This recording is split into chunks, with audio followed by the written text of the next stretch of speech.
Hello everyone, एक बार फिर से स्वागत है आपका हमारे यूट्यूब चैनल श्री जी एजुकेशन पे।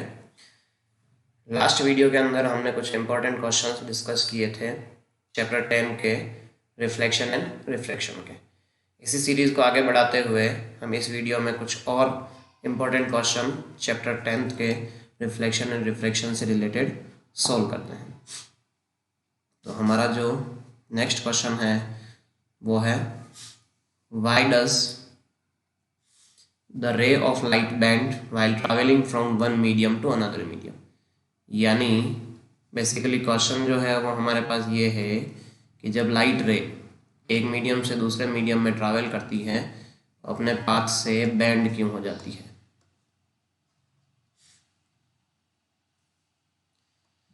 तो बेसिकली हम जानते हैं कि जैसे मान लीजिए ये हमारे पास एक लाइट रे है, इस तरह से एक लाइट रे है। जब ये इस मीडियम 1 से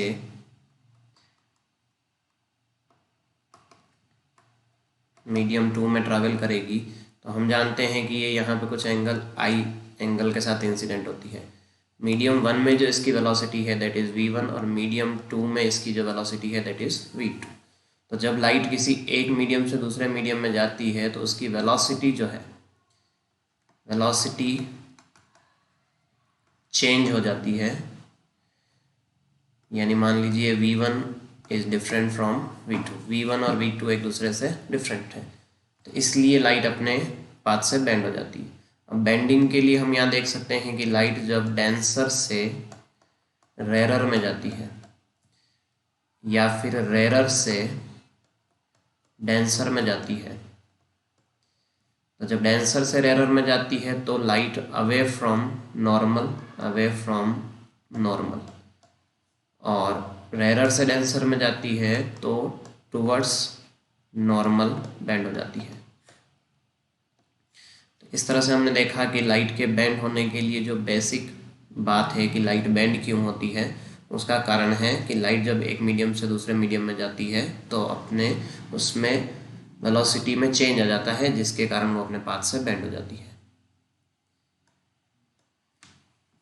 नेक्स्ट क्वेश्चन की अगर हम बात करें,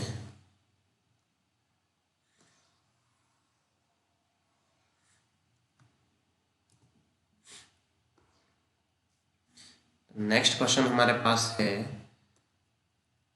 the power of a lens, यानी लेंस की पावर जो है क्वेश्चन बी में हमें दे रखा है, पावर जो है वो -4.0 डायप्टर दे रखी है और हमें पूछा है what is the nature of the lens. आपको पता होना चाहिए कि जो माइनस है, माइनस इसके नेचर को बताता है। अगर किसी लेंस की पावर नेगेटिव है तो नेगेटिव है, इट मीन्स वो कौन सा लेंस है, वो आपके पास कॉनकेव लेंस है। कॉनकेव लेंस की पावर नेगेटिव होती है और कॉनकेव लेंस को हम कौन सा लेंस किस नाम से जानते हैं, उसका नेचर क्या होता है, तो ये हम जानते हैं कि जो कॉनकेव लेंस है हमारे पास ये डाइवर्जिंग लेंस होता है। अब इसी क्वेश्चन में अगर हम मान लीजिए कि यहाँ हमें पूछा होता है कि फोकल लेंथ निकाल के बताओ, तो फोकल लेंथ का हमारे पास जो फॉर्मूला होता है वो हो जाएगा 1/p। तो फोकल लेंथ अगर हम निकालना चाहें तो f is equal to power है हमारे पास 4.0, दैट मीन्स यहाँ से अगर हम इसको सोल्व करें तो ये हमारे पास आ जाएगा 0.25 मीटर,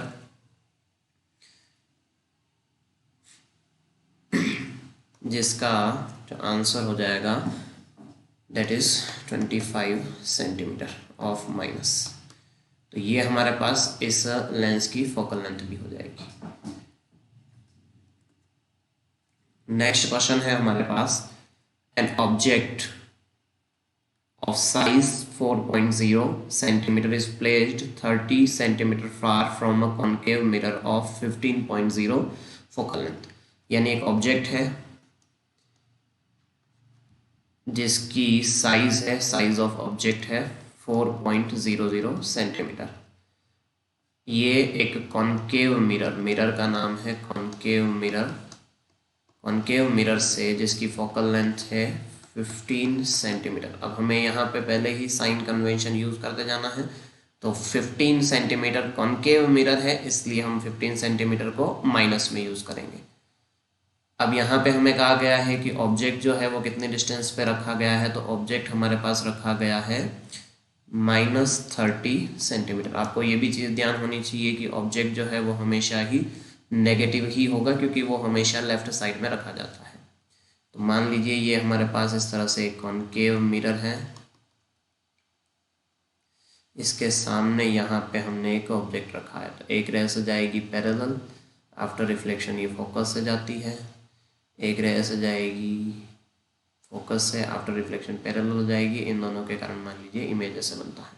तो अब यहाँ पे हमें निकालनी है इमेज की डिस्टेंस। तो सबसे पहले अगर हम यहाँ पे मिरर इक्वेशन का यूज़ करें तो मिरर इक्वेशन बेसिकली हमारे पास क्या है, 1/f is equal to 1/v plus 1/u। तो यहाँ पे हमें focal length is given -15 equal to 1/v हमें फाइंड करना है, जबकि u हमें -30 दे रखा। तो यहाँ से अगर हम ट्रांसफ़र करें तो -1/15 प्लस 1/30 एलसीएम अगर हम लें तो इन दोनों का एलसीएम हमारे पास आ जाएगा 30, यहाँ हो जाएगा -2 + 1। इसको फर्दर हम सोल्व करें तो हमारे पास यहाँ आ जाएगा -1/30। तो v की वैल्यू जो है वो हमारे पास निकल के आ जाएगी -30 सेंटीमीटर। फिर हमें ये पूछा गया है कि नेचर। तो देखिए आपको पता होना चाहिए कि जैसे ही यहाँ पे माइनस आता है तो माइनस मतलब वो इमेज जो है वो कैसी होगी, रियल एंड इन्वर्टेड। अगर यहाँ पे v की वैल्यू पॉजिटिव आती है दैट मीन्स मिरर के लिए जो इमेज होगी वो वर्चुअल और इरेक्ट हो जाएगी। और अगर हमें साइज पूछा है तो हम जानते हैं कि जो मैग्निफिकेशन है दैट इज HI/HO और ये इक्वल होता है V/U माइनस में। तो इसको अगर हम m को सोल्व करें, यहाँ से हम HI/HO निकालें तो हमारे पास HI/HO जो होगा, v हम जानते हैं -30 है, u है -30, जो HI है HI इज इक्वल टू, ये दोनों आपस में कैंसिल हो जाएंगे तो HO के इक्वल हो जाएगा बट नेगेटिव, और HO हमें पता है कितना है, -4 सेंटीमीटर। तो इस तरह से हम देखते हैं कि इस वाले कंडीशन के अंदर जो हमारा इमेज बना है, इमेज की जो साइज़ है वो ऑब्जेक्ट की साइज़ के बराबर है। इस क्वेश्चन को बेसिकली आप एक आइडिया भी लगा सकते हो कि यहाँ पे फोकल लेंथ दे रखी है -15 और ऑब्जेक्ट डिस्टेंस दे रखी है -30। इसका मतलब ये है कि जो ऑब्जेक्ट है हमारा वो 2f पे रखा गया है, और 2f मतलब यहाँ हो जाता है c पर। तो c पे रखने पर हम जानते हैं कि जो इमेज है वो वापस कहाँ बनती है, c पर ही बनती है। साइज़ क्या होती है, सेम होती है। तो इस तरह से इस क्वेश्चन को हम आइडिया से भी कर सकते हैं। Next question, difference between lens and mirror. मतलब अगले क्वेश्चन में हमें पूछा गया है कि लेंस और मिरर में क्या डिफरेंस है। बेसिकली आपको पता होना चाहिए कुछ डिफरेंस की अगर हम बात करें तो जो लेंस है वो कौन से फिनोमेना पे बेस्ड होता है। फर्स्ट और मोस्ट इम्पॉर्टेंट चीज़ आपको ये पता होनी चाहिए, लेंस जो है हमारे पास रिफ्रैक्शन के फिनोमेना पर बेस्ड होता है, जबकि मिरर जो है वो हमारे पास रिफ्लेक्शन के फिनोमेना पर बेस्ड होता है।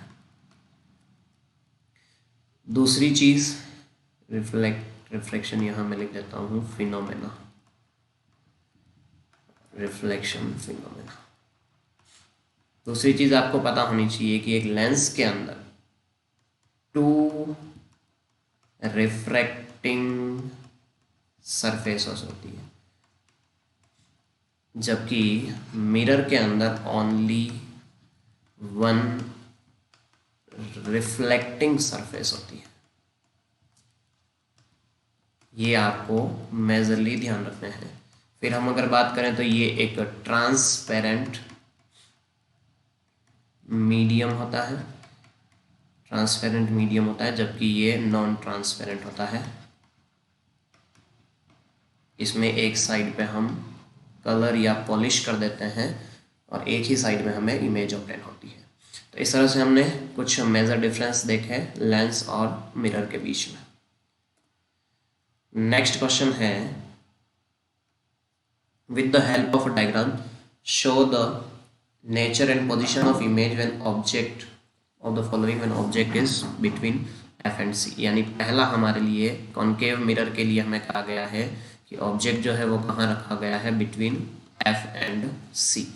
और दूसरी केस में हमें कहा गया है कि ऑब्जेक्ट जो है वो कहाँ रखा गया है, बिटवीन P एंड F। तो इस केस में हम अगर सॉल्व करें तो बेसिकली हम ये देखते हैं,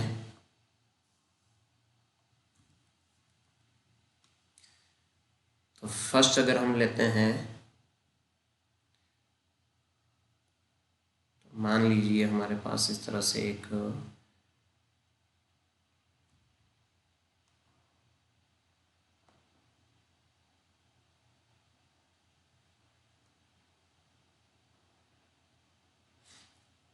ये हमारे पास मान लीजिए एक कॉन्केव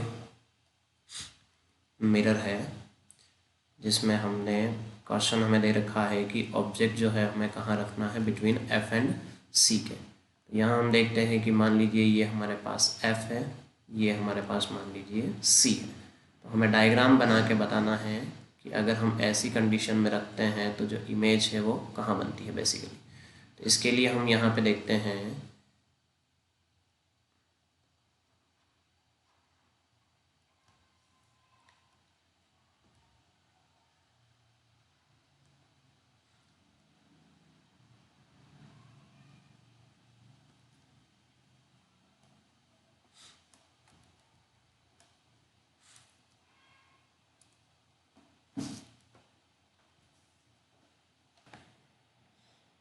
तो बेसिकली यहाँ हम इन डायग्राम से देखें तो फर्स्ट वाले में हम यहाँ देखते हैं कि जैसे हमारे पास ये एक ऑब्जेक्ट ए बी जो है वो C और F के बीच में रखा हुआ है। अब यहाँ पे C से ये जो ऑब्जेक्ट है इससे एक रे जो है वो प्रिंसिपल एक्सिस के पैरेलल इस तरह से जाती है और ये आफ्टर रिफ्लेक्शन फोकस से होके पास होती है, जबकि दूसरी रे जो है वो फोकस से होती हुई जाती है और आफ्टर रिफ्लेक्शन पैरेलल हो जाती है। और ये दोनों रेज आफ्टर रिफ्लेक्शन हम यहाँ देख सकते हैं कि बेसिकली ये C के पीछे मिल रही है। तो हमारा जो इमेज बना है बिहाइंड C, यानी इस केस में हमारा जो इमेज बना है that is behind C। Image का जो नेचर होगा रियल एंड इन्वर्टेड, और साइज जो होगा ये लार्जर देन होगा ऑब्जेक्ट। तो आपको ध्यान रखना है बेसिकली जब हम ऑब्जेक्ट को बिटवीन F एंड C रखते हैं, C और F के बीच में रखते हैं, तो जो इमेज बनती है वो C के पीछे बनती है, रियल और इन्वर्टेड होती है, तथा साइज जो है इमेज की वो लार्ज होती है। सिमिलरली अगर हम इधर देखें तो जो हमारा सेकंड केस है, सेकंड केस के अंदर बेसिकली यहाँ अगर हम देखें तो जो हमारे पास एक ऑब्जेक्ट रखा है, मान लीजिए ये एक AB ऑब्जेक्ट रखा है, तो AB ऑब्जेक्ट से एक रे आ रही है जो प्रिंसिपल एक्सिस के पैरेलल आ रही है, आफ्टर रिफ्लेक्शन फोकस से जा रही है। इसी तरह से दूसरी रे जो है वो C के डायरेक्शन में आ रही है, तो रिफ्लेक्शन के बाद हमें पता है कि जो रे C के डायरेक्शन में आती है वो उसी पाथ पे लौट के चली जाती है। तो इन दोनों को अगर हम आगे एक्सटेंड करते हैं, क्योंकि यहाँ पे ये दोनों रेज नहीं मिल पाएगी आगे बढ़ाने पर, तो इनको हम अगर मिरर के बैकवर्ड डायरेक्शन में अगर एक्सटेंड करते हैं तो ये रेज हमें मिरर के पीछे यहाँ पे मिलती हुई नज़र आती है, तो यहाँ पे एक इमेज बनेगी। तो बेसिकली जब हम ऑब्जेक्ट को P और F के बीच में रखते हैं तो जो हमारी इमेज है वो कहाँ बनती है, बिहाइंड मिरर के पीछे बनती है, जबकि जो इमेज की नेचर है वो हो जाएगा वर्चुअल और इरेक्ट। आपको ध्यान रखना है कि जो रियल इमेज है वो हमेशा इन्वर्टेड यानी उल्टी बनती है, जबकि जो वर्चुअल इमेज है वो हमेशा इरेक्ट यानी सीधी बनती है। और साइज जो होगी ये इमेज की ये एनलार्ज्ड होगी, मतलब ये ऑब्जेक्ट के कंपैरिजन में बहुत बड़ी बनेगी।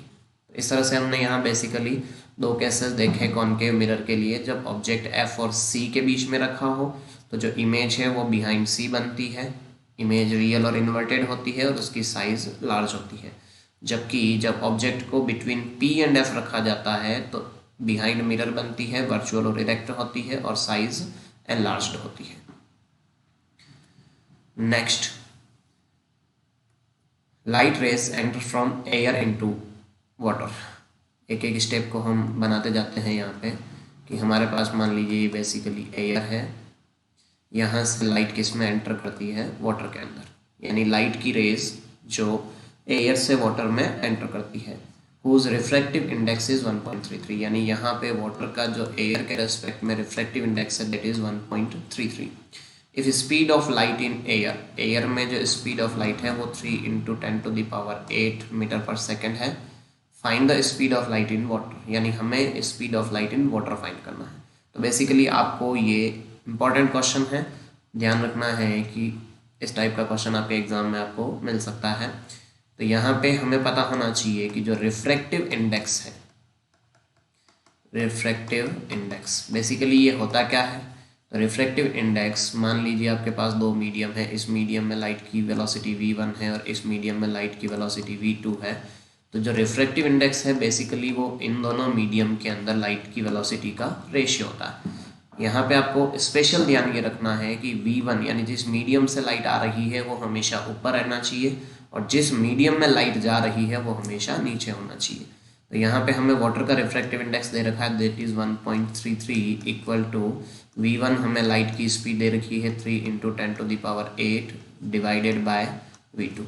तो यहाँ से हम v2 अगर निकालें तो v2 will be 3 × 10⁸ divided by 1.33, जो कि हमारे पास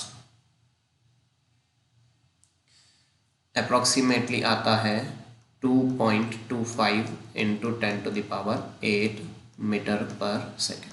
तो इस तरह से हम speed of light in water को कैलकुलेट कर सकते हैं with the help of refractive index.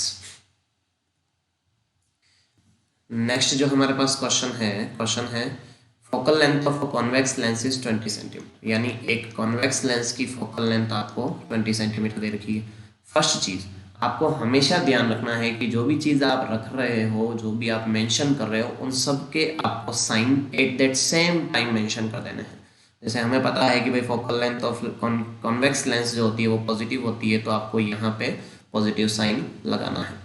तो हमें पूछा गया है कि what is the power of lens, यानी लेंस की पावर क्या है। तो हमें बेसिकली आइडिया होना चाहिए, फॉर्मूला पता होना चाहिए। हम बार बार क्वेश्चन डिस्कस कर रहे हैं, उनमें बार बार हमने ये फॉर्मूला देखा है कि जो पावर ऑफ लेंस है दैट इज़ 1/f। अब स्पेशल चीज़, वेरी वेरी स्पेशल चीज़ या इम्पोर्टेंट नोट आपको ध्यान रखना है कि जब भी फोकल लेंथ आपको सेंटीमीटर में दे तो आपको उसको पहले हमेशा ही मीटर में कन्वर्ट करना है। मोस्ट इम्पॉर्टेंट चीज़ है, क्योंकि अक्सर हम गलती कर देते हैं कि हम पावर या फोकल लेंथ को सीधा सेंटीमीटर में ही पुट कर देते हैं, तो हमारी जो पावर निकल के आएगी वो हमेशा ही रॉन्ग आएगी। इसलिए आपको ध्यान रखना है कि यहाँ पे जैसे हमें फोकल लेंथ 20 सेंटीमीटर दे रखी है, तो इसको हमें मीटर में करना है, तो हम इसको 100 से डिवाइड कर देंगे, तो हमारे पास फोकल लेंथ आ जाएगी 0.2 मीटर। अब हम पावर अगर कैलकुलेट करते हैं तो power is equal to 1/, focal length है 0.2, पॉइंट रिमूव करके यहाँ 10 लिख के अगर हम इसको सोल्व करते हैं तो हमारे पास लेंस की जो पावर आएगी दैट इज़ +5 डायोप्टर। बेसिकली इस चैप्टर में इस टाइप के क्वेश्चन आपको एक बोर्ड एग्जाम में ज़रूर मिलेगा, तो ये मेरी तरफ से आप लोगों के लिए वेरी वेरी इंपॉर्टेंट क्वेश्चन है। वैल्यू चेंज हो सकती है लेकिन क्वेश्चन इस तरह का आपको ज़रूर मिलेगा। तो कुछ चीज़ें आपको स्पेशली ध्यान रखनी है। एक तो आपको ध्यान रखना है कि आपको साइन का पक्का ध्यान रखना है, साइन लगाना है। कॉन्केव लेंस की अगर बात करें तो उसमें आपको f जो है वो नेगेटिव लेना होता है, जबकि कॉन्वेक्स लेंस की अगर हम बात करें तो उसमें f जो है वो आपको पॉजिटिव लेना। ये दोनों चीज़ें आपको ध्यान रखनी है। और दूसरी इंपॉर्टेंट चीज़, स्पेशल चीज़ आपको ध्यान रखनी है कि जब भी आपको फोकल लेंथ सेंटीमीटर में दी जाए तो आपको उसको ऑलवेज मीटर में कन्वर्ट करना ही है। मोस्ट इम्पॉर्टेंट चीज़ है ये आपके लिए। नेक्स्ट अगर हम बात करें तो नेक्स्ट क्वेश्चन है हमारा what right the difference between real and virtual image, यानी हमें पूछा गया है कि रियल और वर्चुअल इमेज के अंदर डिफरेंस बताना है। तो रियल इमेज बेसिकली क्या होता है, आपको एक तो ध्यान रखना है कि रियल इमेज में जो रेज है आफ्टर रिफ्लेक्शन और रिफ्लेक्शन एक्चुअली में मीट होती है, एक्चुअली मीट वास्तव में ये मिलती है, जबकि इसमें रेज आफ्टर रिफ्लेक्शन और रिफ्रैक्शन डू नॉट मीट, ये नहीं मिलती है। एक चीज़ तो ये, और दूसरा इम्पोर्टेंट चीज़ यहाँ पे आपको ध्यान रखना है कि रियल इमेज हमेशा इन्वर्टेड होती है, जबकि वर्चुअल इमेज हमेशा इरेक्ट होती है। तो एक तो आपको ध्यान रखना है, रियल इमेज हमेशा इन्वर्टेड होगी, वर्चुअल इमेज हमेशा इरेक्ट होगी। ये आपके मेजर डिफरेंस हो जाएंगे रियल और वर्चुअल इमेज के अंदर। नेक्स्ट क्वेश्चन हमारे पास है, ड्रॉ द रे diagram of image formation object at following position by a concave mirror. यानी हमें ये पूछा गया है कि इनफाइनाइट पे अगर ऑब्जेक्ट रखा है या फिर far from centre of curvature, centre of curvature के पीछे रखा हुआ है, तो हमें इमेज फॉर्मेशन के बारे में बताना है।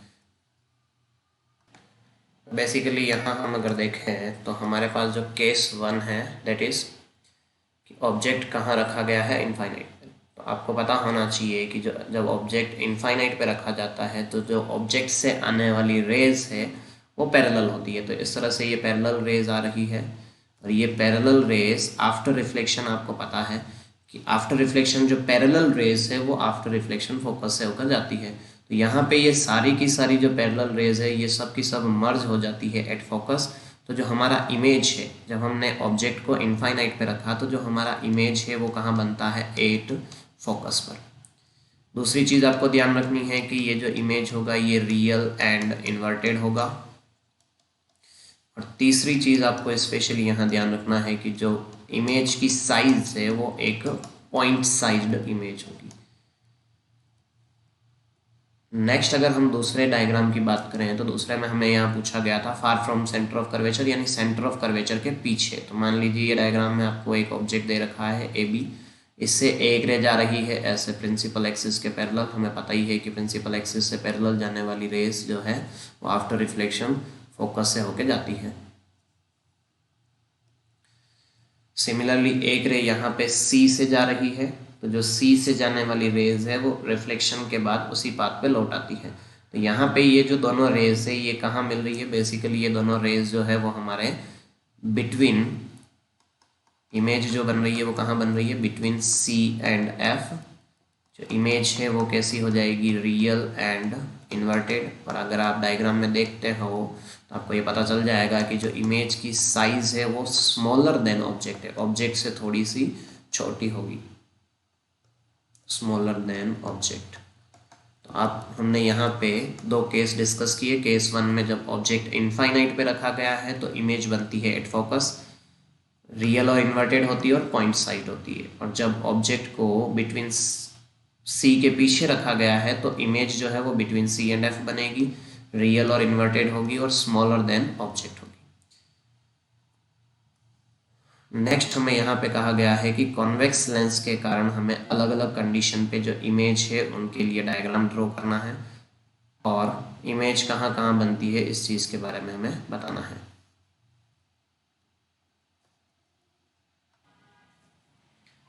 तो यहाँ पे हम देखते हैं कि फर्स्ट जो डायग्राम हमें दे रखा है, फर्स्ट डायग्राम के अंदर हमें यहाँ पे बेसिकली ऑब्जेक्ट एट इनफाइनाइट, तो आपको यहाँ दिख रहा होगा कि जो रेज है वो प्रिंसिपल एक्सिस के पैरेलल है, आफ्टर रिफ्लेक्शन कहाँ मिल रही है, F2 पर। तो जब हमने ऑब्जेक्ट को इनफाइनाइट पे रखा तो इमेज बनती है 8F2। साइज जो हो जाएगी वो पॉइंट साइज हो जाएगी बेसिकली, और नेचर जो हो जाएगा वो रियल एंड इन्वर्टेड हो जाएगा। इसी तरह से सेकंड डायग्राम में हम देखते हैं कि जो ऑब्जेक्ट है वो कहाँ रखा गया है, बियॉन्ड 2F1। तो एक देख रहे हैं आपकी यहाँ से एक रे पैरेलल जा रही है, आफ्टर रिफ्लेक्शन फोकस से पास हो रही है, दूसरी रे ऑप्टिकल सेंटर से जा रही है। ये दोनों आफ्टर रिफ्लेक्शन इस जगह पे मीट करती है। जो पोजीशन हमारे पास कहाँ है, F2 एंड 2F2। तो इसमें जो इमेज बन रही है वो बन रही है between F2 and 2F2। Size आपको यहाँ दिख रहा है कि साइज स्मॉल होगी और नेचर रियल एंड इन्वर्टेड होगा। इसी तरह से थर्ड डायग्राम में हम देखें तो थर्ड डायग्राम में हमें ऑब्जेक्ट जो है वो 2F1 पे दिखाया गया है और इसकी जो इमेज है वो 2F2 पर बन रही है। तो जो इमेज है वो कहाँ बन जाएगी, 8 2F2। सेम साइज की होगी और रियल एंड इन्वर्टेड होगी। नेक्स्ट में अगर हम देखें तो ऑब्जेक्ट हमें between F1 and 2F1, F1 और 2F1 के बीच में आपको यहाँ एक ऑब्जेक्ट दिखाया गया है। तो एक रे पैरेलल जा रही है, आफ्टर रिफ्लेक्शन फोकस से जाती है, एक ऑप्टिकल सेंटर से जा रही है, ये दोनों मीट कर रही है बिहाइंड 2F2। यानी जो इस वाले केस में जो हमारा फोर्थ केस है, फोर्थ केस के अंदर जो इमेज है वो कहाँ बन रही है, बियॉन्ड 2F2 के। साइज यहाँ पे थोड़ी लार्ज बन रही है और नेचर जो होगा वो कैसा हो जाएगा, रियल एंड इन्वर्टेड। अब नेक्स्ट केस में हमें यहाँ दिया गया है एक फोकस पर। तो हम यहाँ देख रहे हैं कि ये फोकस पर जब हमने ऑब्जेक्ट को रखा तो ये जो रेज है दोनों आफ्टर रिफ्लेक्शन दोनों रेज पैरेलल हो जाती है। मतलब इस केस में जो इमेज बनता है वो कहाँ बनता है, इनफाइनाइट पर। इनफाइनाइट पे बनता है, एनलार्ज्ड यानी बहुत ज़्यादा बड़ा बनता है और रियल एंड इन्वर्टेड होता है। अब लास्ट केस अगर हम देखें तो यहाँ पे हमें ऑब्जेक्ट को और F1 के बीच में रखा गया है। हम यहाँ देख रहे हैं कि ये दोनों जो रेज है ये रिफ्लेक्शन के बाद ऐसे डाइवर्ज यानी बहुत फैलती हुई जा रही है। तो इनको अगर हम यहाँ से एक्सटेंड करते हैं तो जो हमें इमेज मिलता है वो 2F1 के पीछे मिल रहा है बेसिकली। तो इस केस में जो हमारा इमेज हो जाएगा वो कैसा हो जाएगा, वर्चुअल एंड इरेक्ट। तो इस तरह से हमने कॉन्वेक्स लेंस के अंदर 6 केस अलग अलग देखे जहाँ पे हम अलग अलग पोजीशन पे अगर ऑब्जेक्ट को रखते हैं तो इमेज कहाँ कहाँ बनती है। नेक्स्ट जो हमारे पास केस है उसके अंदर हमें दे रखा है radius of curvature of a convex lens of moving vehicle is 2 metre. यानी एक मूविंग व्हीकल के लिए radius of curvature, moving vehicle के अंदर जो कॉन्वेक्स लेंस लगा है उसके लिए जो रेडियस ऑफ कर्वेचर है, बेसिकली यहाँ पे कर्वेचर जो है वो लेंस नहीं है, बेसिकली क्वेश्चन में मिस्टेक है। लेंस की जगह यहाँ हमारे होना चाहिए मिरर, क्योंकि जो हम व्हीकल होते हैं उनके पीछे की जो चीज़ें देखने के लिए जो हम मिरर यूज़ करते हैं वो कॉन्वेक्स मिरर यूज़ करते हैं। तो किसी कॉन्वेक्स मिरर की जो रेडियस ऑफ कर्वेचर है वो हमें गिवन है 2.0 metre. Truck comes from a distance, यानी एक ट्रक जो है वो 3.5 मीटर के डिस्टेंस पे है। तो हमें ये बताना है कि इसमें पोजीशन की इमेज कहाँ बनेगी और उसकी साइज़ और नेचर क्या होगा। तो बेसिकली आपको यहाँ पे ध्यान रखना है कि अगर हमें रेडियस ऑफ कर्वेचर दे रखी है तो फर्स्ट ऑफ ऑल हमें फोकल लेंथ फाइंड करनी है। और फोकल लेंथ हमारे पास बेसिकली क्या होता है, रेडियस ऑफ कर्वेचर का आधा होता है। तो यहाँ से अगर हम देखें तो 2/2 अगर हम करते हैं तो हमारे पास फोकल लेंथ आ जाती है 1 मीटर। एक तो ये इंपॉर्टेंट चीज़ आपको ध्यान रखनी है कि जो R है बेसिकली 2F के इक्वल होता है। तो हमारा यहाँ पे F जो होगा वो कितना हो जाएगा, 1 मीटर। अब आपको ये पता होना चाहिए कि कॉन्वेक्स मिरर के अंदर जो फोकल लेंथ है वो पॉजिटिव होती है तो ये प्लस हो जाएगा, जबकि ऑब्जेक्ट हमेशा नेगेटिव होता है तो माइनस हो जाएगा। तो अब हम यहाँ पे अगर मिरर इक्वेशन को यूज़ करते हैं 1/f is equal to 1/v plus 1/u, तो बेसिकली 1/f हमारे पास 1 है, v हमें निकालना है और u हमारे पास -3.5 मीटर है। तो यहाँ से अगर हम 1/v की वैल्यू निकालें तो ये हो जाएगा 1/1 प्लस 1/3.5। इसको बेसिकली अगर हम देखें तो 1/v इज इक्वल टू हमारे पास हो जाएगा, एलसीएम हम यहाँ से ले तो 3.5, ये हो जाएगा 3.5 प्लस 1, तो 1/v इज इक्वल टू 4.5/3.5। तो जो v है हमारे पास बेसिकली वो हो जाएगा 3.5/4.5, ये हमारा v हो जाएगा, जो कि अप्रॉक्सीमेटली 0.7 मीटर के आसपास होता है। अब हमें यहाँ पे पूछा गया द साइज एंड नेचर। तो आपको पता होना चाहिए कि जो m है वो हमारे पास -v/u होता है।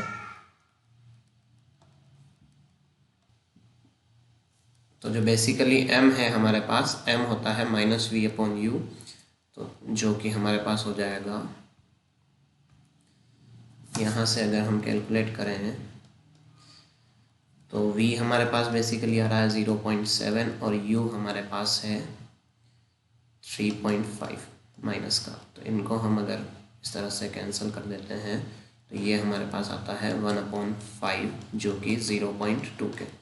तो बेसिकली वी एम जो आ रहा है वो हमारे पास प्लस का 0.2 आ रहा है। इसका मतलब प्लस अगर है तो इमेज जो है वो कैसा बनेगा, वर्चुअल। और वर्चुअल इमेज आपको पता होना चाहिए हमेशा कैसा बनता है, इरेक्ट। और 0.2 मीन्स कि ये जो वैल्यू है ये 1 से छोटी है, तो जो इमेज की साइज़ है वो क्या हो जाएगी, बेसिकली स्मॉल हो जाएगी। तो इस तरह से हम यहाँ देख सकते हैं कि जो ट्रक है उसका image as compare to truck के साथ जो है वो बहुत छोटा बनेगा, वर्चुअल बनेगा और इरेक्ट बनेगा। ये आपको ध्यान रखना है।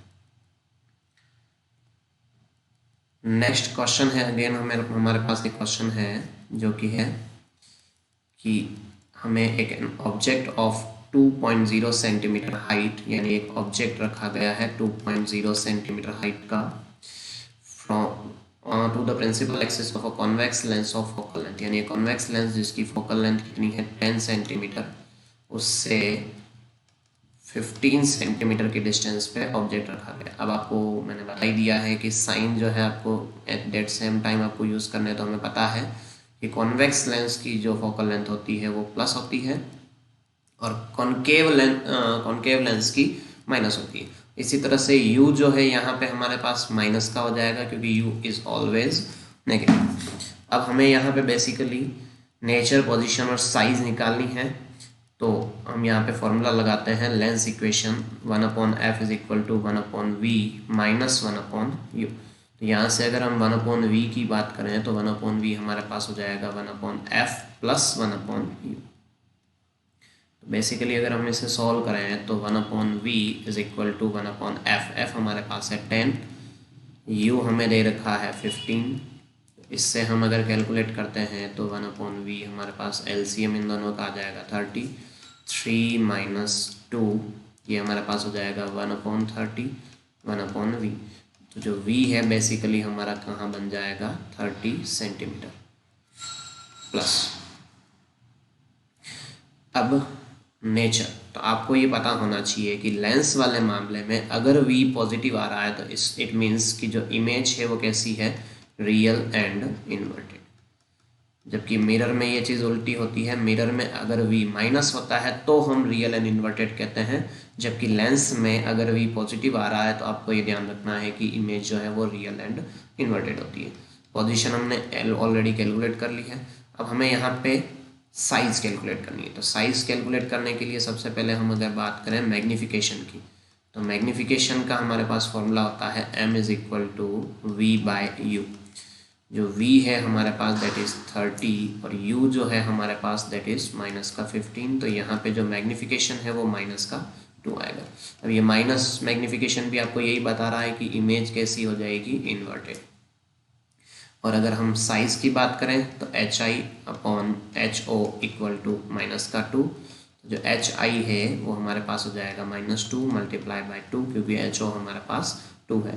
तो ये हमारे पास 4 सेंटीमीटर माइनस ये बताएगा कि इमेज क्या है, इन्वर्टेड है। और इमेज की साइज़ कितनी हो जाएगी, तो 4 सेंटीमीटर।